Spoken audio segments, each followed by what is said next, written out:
Bonjour, dans le cadre de cette séance,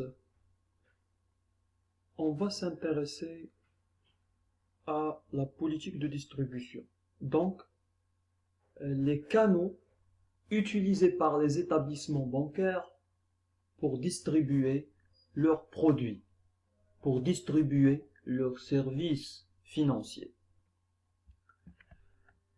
Donc ici, on va s'appuyer sur ce simple schéma qui essaie un petit peu de tracer l'évolution de ces canaux de distribution. Parce qu'en fin de compte, la banque, c'est une entreprise qui doit distribuer ses produits. Et pour les distribuer, il a un certain nombre de canaux. La particularité, bien entendu, c'est que, et je dis ça dès le départ, lorsque je dis des produits bancaires, ce sont en fin de compte des services bancaires, des services financiers qui sont offerts à la clientèle et par conséquent, ils nécessitent une certaine adaptation des canaux de distribution. On va commencer avec le canal qui est le canal basique, le canal évident et classique, à savoir les agences bancaires. Donc classiquement, les banques s'appuient sur des agences pour distribuer leurs produits bancaires. Et lorsque je dis agence, je dis un réseau physique de distribution. Et bien entendu, la banque a une politique d'extension, a une politique d'implantation d'agences. Les agences ne sont pas comme ça implantées au hasard. Non, il y a un certain nombre d'éléments que la banque prend en considération avant de s'implanter, avant d'ouvrir une agence dans tel ou tel quartier, dans telle ou telle ville, dans tel ou tel quartier. Il s'appuie sur des éléments, il peut s'appuyer sur des éléments démographiques, c'est-à-dire tout simplement, il va prendre les choses d'une manière très simple et essayer de voir l'évolution de la population et, bien sûr, en fonction de cette évolution, en fonction de ces éléments démographiques, il va prendre la décision de s'implanter dans tel ou tel quartier. Ça, c'est la première option qui se présente. Les autres options, la deuxième option, c'est une option qui a plus une dimension commerciale, c'est-à-dire que la banque, c'est l'option d'ailleurs la plus sage, la banque ne va pas se baser uniquement sur des éléments démographiques, mais sur des éléments d'ordre prospectif, c'est-à-dire une étude de marché. Quel est le potentiel de clientèle qui existe dans tel ou tel quartier ou dans telle ou telle ville? Quel est le potentiel de dépôt que je peux collecter dans tel ou tel quartier?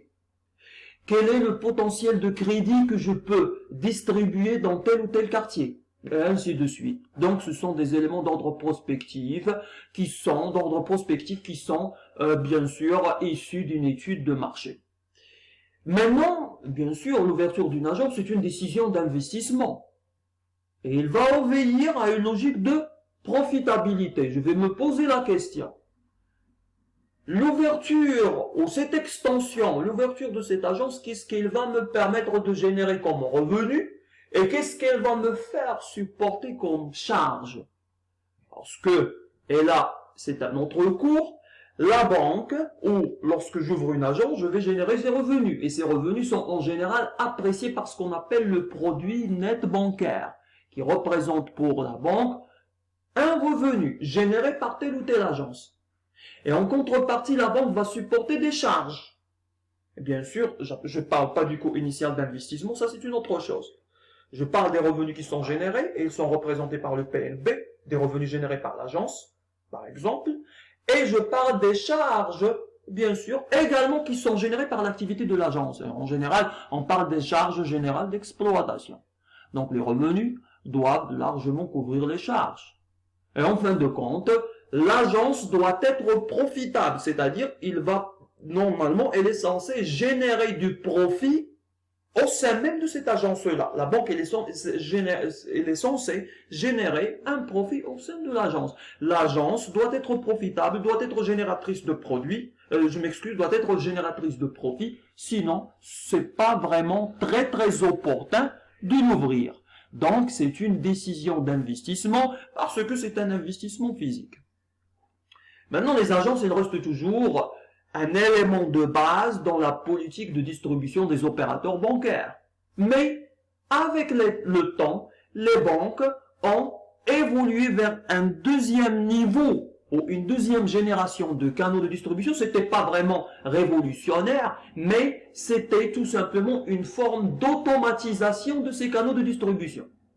Pourquoi? Parce que tout simplement, on a commencé à mettre en place des guichets automatiques bancaires pour traiter un certain nombre, pour traiter d'une manière automatisée un certain nombre d'opérations qui sont très basiques. Donc, en général, les opérations de retrait, les opérations de consultation de solde sont des opérations qu'on peut, bien sûr, exécuter dans le cadre, donc, en se basant sur un processus qui est automatisé, axé sur les guichets automatiques bancaires. Ça permet, en quelque sorte, ça permet d'alléger la pression sur les guichets bancaires. Et bien sûr, c'est une manière également de gérer le coût. Parce que n'oubliez pas, lorsque j'intègre l'automatisation, cela veut dire tout simplement que j'aurai besoin de moins de personnel. Donc, c'est motivé également par des raisons de coût. Donc, premièrement, c'est la facilité que je vais offrir à ce client, parce que tout simplement, je vais lui épargner la peine d'attendre. Ça, c'est sûr. Deuxièmement, ça fait partie de la politique de maîtrise de coûts au sein même de l'agence, au sein même de la banque d'une manière générale. Troisième niveau d'évolution de ces canaux-là, et là, on peut parler d'une certaine révolution, c'est la dématérialisation de ces canaux. Maintenant, grâce à cette dématérialisation, on a la possibilité d'atteindre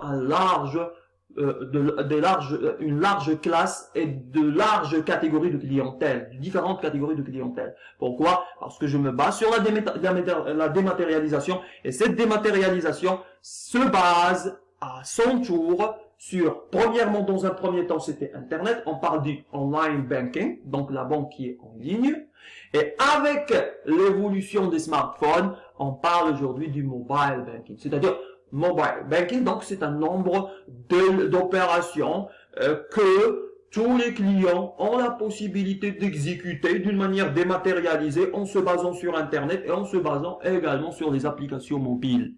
Et là, bien entendu, le but toujours étant donner la possibilité aux banques d'atteindre un large public, de diffuser largement ces produits. C'est sûr, ce sont les jeunes maintenant qui adoptent ce genre de technologie, ils se sont familiarisés avec, mais ça n'empêche que ça commence à être généralisé. Donc c'est une dématérialisation du réseau de distribution. Également, ça a un impact sur le coût et ça également allège la pression sur les agences bancaires. Donc, on a assisté à un processus d'automatisation. Premièrement, nous avions au départ des canaux qui sont classiques, des agences bancaires. On a par la suite évolué vers une certaine automatisation de ces canaux de distribution. Et avec la révolution technologique, avec l'introduction d'Internet, avec l'introduction de la technologie mobile, on a évolué vers une quasi-dématérialisation. Maintenant, est-ce que, bien entendu, on peut dire qu'on peut se passer des agences bancaires? Ça, bien sûr, on ne peut jamais se passer des agences bancaires.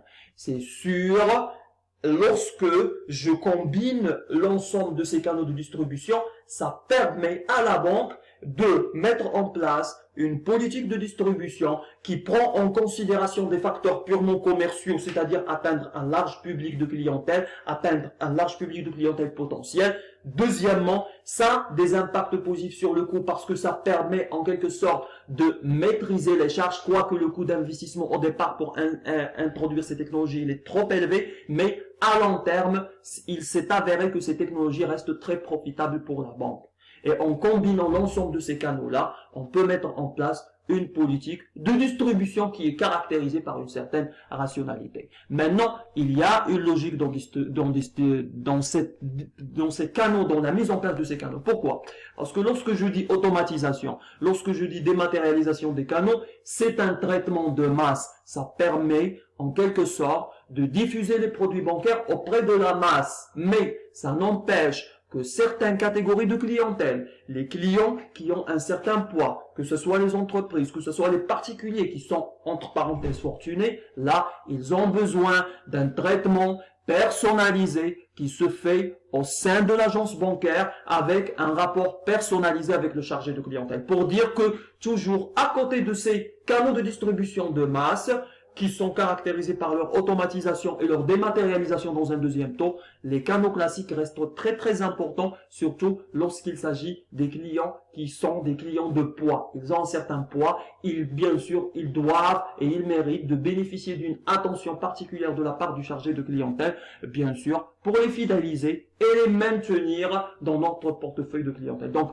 il y a ce que je peux donc donner ici comme conclusion, il y avait avec le temps, au Maroc et ailleurs, une certaine automatisation des canaux de distribution et par la suite une certaine, on va dire, dématérialisation de ces canaux de distribution avec l'intégration des technologies Internet, des technologies mobiles, mais ceci a donné lieu à une certaine configuration de ces canaux qui permet à la banque d'assurer un traitement de masse dématérialisé, automatisé pour atteindre un large public, mais en même temps de garder un rapport personnalisé au sein des agents bancaires, un rapport direct avec les clients qui ont un certain poids, qui ont une certaine importance. Et bien entendu, ça élargit l'éventail d'options qui s'offrent aux opérateurs bancaires et qui s'offrent on va dire, aux chargés de clientèle pour gérer leur portefeuille de clients.